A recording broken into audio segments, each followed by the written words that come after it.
Have you ever considered permanent makeup? What about aesthetic facial enhancement and even hair design? Now, all those together is certainly one way to achieve a whole new you. With us now from Sally Hayes Permanent Makeup is Sally Hayes herself, along with her colleagues Debi Ferraoli and Olimpia Nandin. And we welcome all of you. Thank you. We're excited to see what we can do to really kind of get a fresh look. But we'll start with permanent makeup. Okay. What is the one thing that we can do with permanent makeup that would make the most dramatic result on our face? Depends on if people don't have eyebrows, I would have to say the brows, but if they do have brows, eyes. Because everybody looks at your eyes and they sparkle and it just enhances them. It's kind of the window, isn't Right, it? It's right. cliche, but it's true. Now, if we get permanent makeup, does that mean we don't need to wear traditional makeup anymore? No, it's really not meant to take away from wearing topical makeup. It's just to enhance your features, kind of restore them, and then you can add additional makeup when you want to wear more. And then how long does it last? Well, eyeliner will last you easily 7 to 10 years without having to retouch it. Brows, depending on the color used, anywhere from a year to 5 years before you have to touch them up. Perfect. So you deal with the permanent makeup. Debi, you deal with the things that kind of make our face look a little more polished, take away the wrinkles that we don't like. Yes. What's your background in the cosmetic industry? Well, I worked for 20 plus years in New York with a facial plastic surgeon. Okay. When I moved to the Valley, I was with a general plastic surgeon for 4 years, and then in a cosmetic dermatology office for another 1.5 years. And now I have my own little practice in Phoenix Dermatology.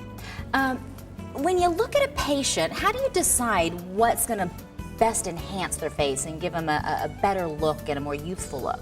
Again, it's individualized, but what I try to concentrate on is what is bothering the patient most, because some things that bother me may not bother you.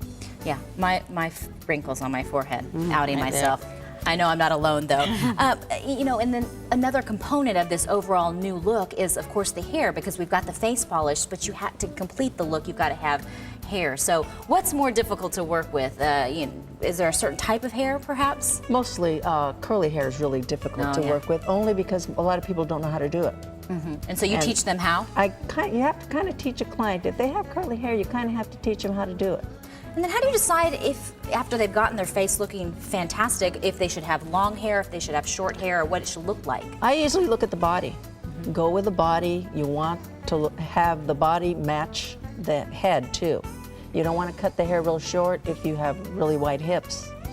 So there's proportion involved. A little bit of symmetry there. Thank goodness you know the science, so you can make us look good. But I imagine there are a lot of mistakes that come to your chair and you say, oh my goodness, what were they thinking about when they put this color in, or what were they thinking about when they put this hairstyle? Absolutely.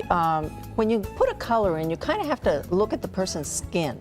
The skin tone, it tells you what you're going to use on it.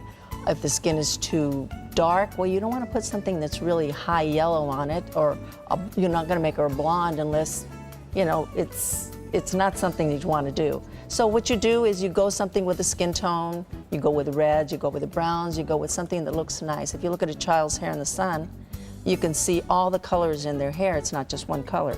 So you do a little bit of highlights and lowlights. That's a great analogy. I never thought about those kids. The kids have that perfect, beautiful hair. Beautiful hair, and that's what it should look like. You have a model, and I want to take a look at this before picture. And in this before picture, beautiful woman. But, you know, there's some areas that we could probably all relate to. And as you looked at her permanent makeup opportunities, what did you do here? I did Cindy's eyebrows, her eyeliner, and full lip color on her. And she really didn't want to look like she was wearing makeup, but she's very olive complected, so we just fine-tuned it, made her look like she had more lashes. She's beautiful natural lip color on her own, and I just raised that up to make them more like baby lips. And what did you do, Debi? I did some Botox to help with some crow's feet and those beginning forehead lines. And we enhanced her lips. We augmented her lips, and a little bit on the nasolabial folds, this area here.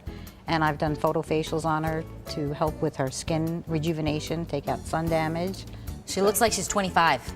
Yeah. And with her hair, wow, we can see a dramatic change in the thickness. Yeah. What we did with her hair is put a little hairpiece in.